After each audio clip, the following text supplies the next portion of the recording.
All right, welcome back. In this segment, I want to explain a little bit about different types of digital cameras and the size of the sensor and why that really matters in your photography. So I've got a couple of example type cameras just to show you today. First of all, we have this, which is your basic point and shoot camera. This is what a lot of users start out with. A similar example would be your phone camera as well. The sensor inside is very, very small, makes a compact, small camera, but the downside to a camera like this is most functions are pretty much automatic, which means it doesn't respond well in difficult situations. The sensor size being so small also affects your image quality. So you don't get as nice a quality, clean, high resolution image with a smaller camera. So that's where people start usually though in their photography, is either on their phone camera or a small point and shoot. The next category up would be a camera like this one. You see, it's not quite as flat as the point and shoot camera. It doesn't fold up as nice and neat and compact. You can't fit it in your pocket any longer, but it does have an extended zoom on it so that you can get close-ups of things that are farther away. And these cameras tend to have a little bit more manual control over them, and the sensor's just a little bit bigger, so it's going to help you in your photography that way. But this is really an intermediate model between your entry level and where most people are going to want to be for getting serious about your photography. The next step up would be a DSLR, like the two in front of me here. DSLR stands for Digital Single Lens Reflex. And basically, if you're old enough to remember film, in film cameras, they basically 20 some years ago just took the film guts out of a 35 millimeter film camera and replaced it with a sensor. So these cameras in this design have been around for 60 plus years.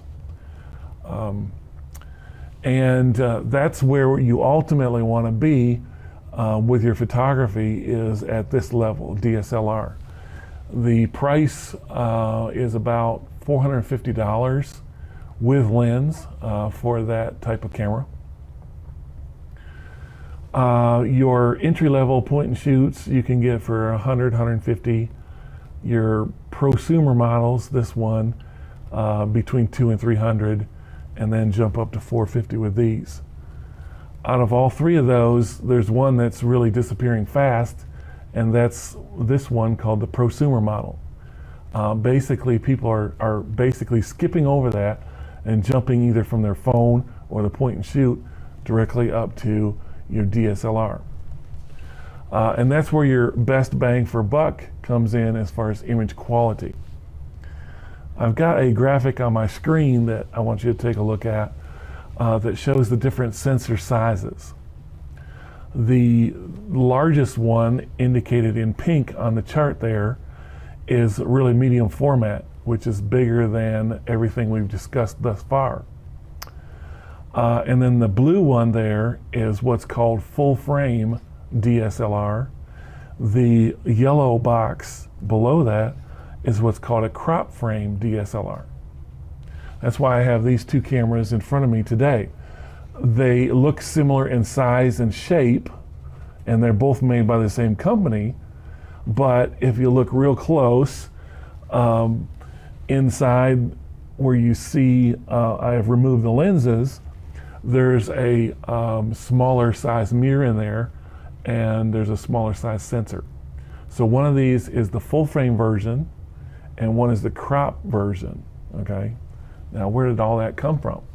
Well, basically, when they were first designing these DSLRs, it was very cost prohibitive to make the sensor the same size as the old 35 millimeter film. So what they did to make the camera more affordable when they first made it was they made the sensor smaller than a piece of 35 millimeter film. If you look back at my screen, I've now got a comparison of a full frame sensor side by side versus a crop frame sensor. And you can see the size difference. One's 24 by 36 millimeters, one's 15 by 23 millimeters. So when they first developed these DSLRs, to keep the cost down, they made the sensor smaller than a piece of 35 millimeter film. And they were perfectly fine to operate those 10, 15 years.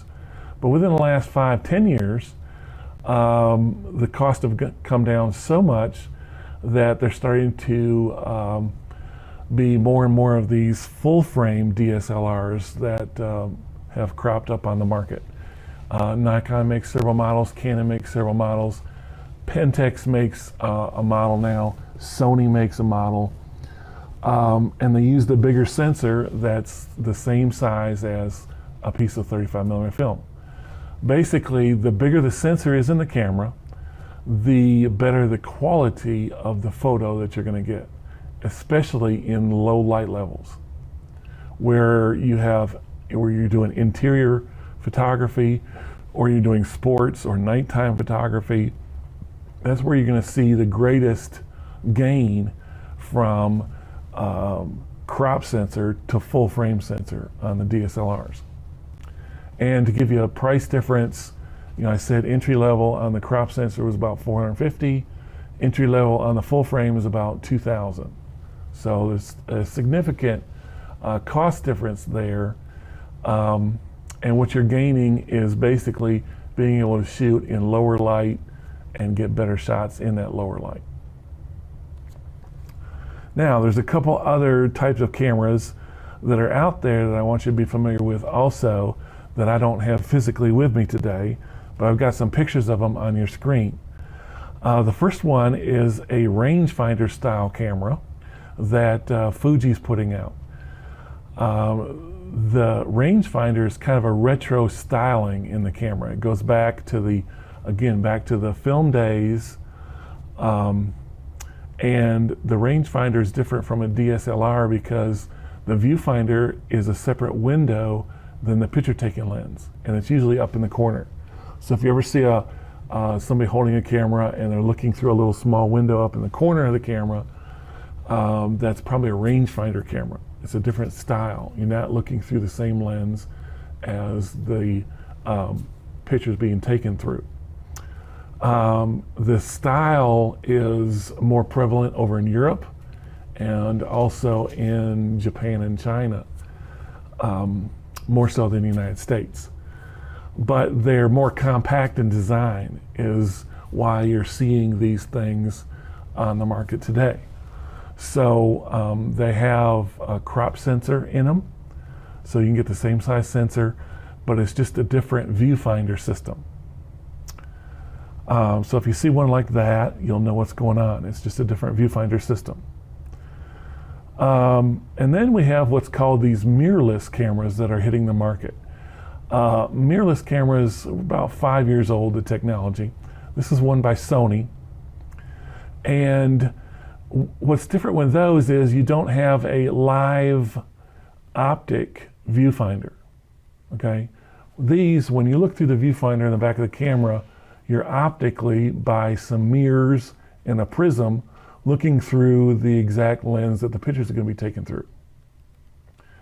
That takes up quite a bit of thickness on the camera, quite a bit of extra height on the camera to be able to do that, and weight.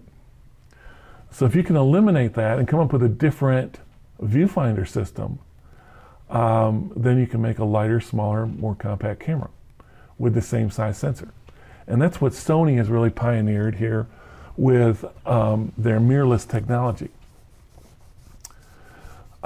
They've removed a lot of the stuff from the old optical viewfinders of a DSLR. And what they've done is when you look through the viewfinder of the camera, you're actually looking at a video feed of what's going on in front of the lens. So there's good points and bad points to that. The good point is that you can make the camera a lot smaller. Here's a side view of that same Sony camera.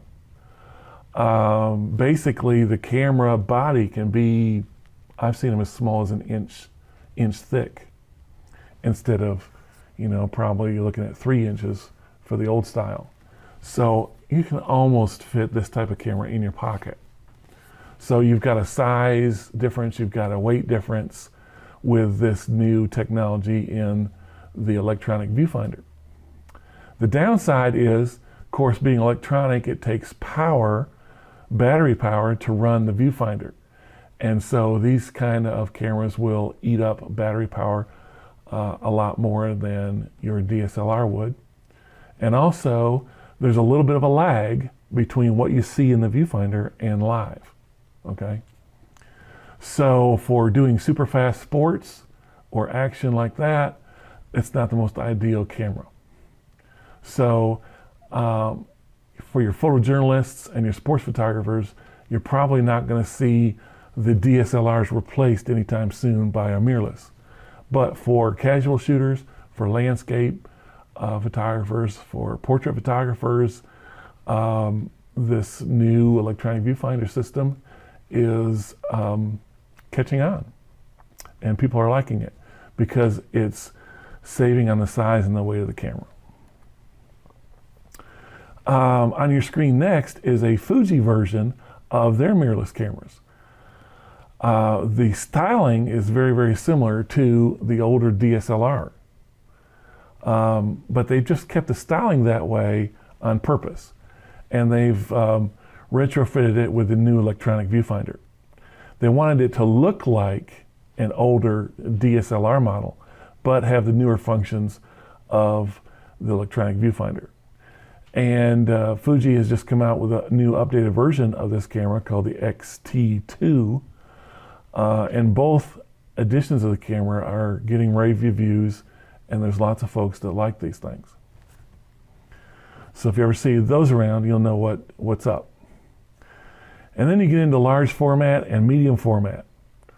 Here's a medium format Pentax, where you've got the even larger sensor. Base price on these cameras right now is $6,900, which is very, very competitive, because your top of the line DSLRs from Nikon and Canon, your photojournalism models, are $6,500, brand new anyway. And you get a bigger sensor.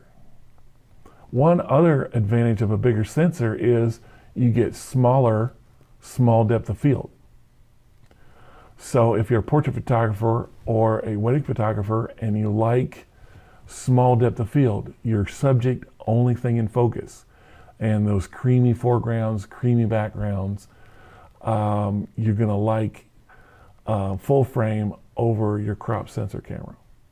And medium format, being even larger, just exaggerates that even more. So some of your fashion photography, some of your portrait photography, and your wedding photography is now, people are looking to go to move up to these medium format cameras as they come down in price. Fuji has just introduced their own version of the medium format, and it's also priced under $10,000. So now we have two players, both Pentax and Fuji, in the market for medium format, which is bigger sensor even than your DSLRs at full frame.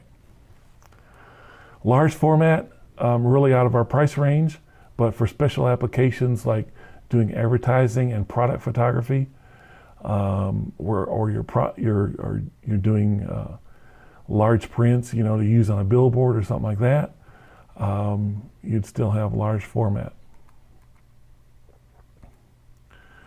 So that's a little bit of the different types of cameras that are currently on the market for your digital. The sweet spot is really at the DSLR level, whether it's crop sensor here or full frame. That's where you're getting the most price, the most bang for the buck. Resolution, compactness of size, and ultimately price. They all come together at the DSLR level. And that's the camera that you're supposed to have for this class. So if you don't already have one, go out and buy you a DSLR.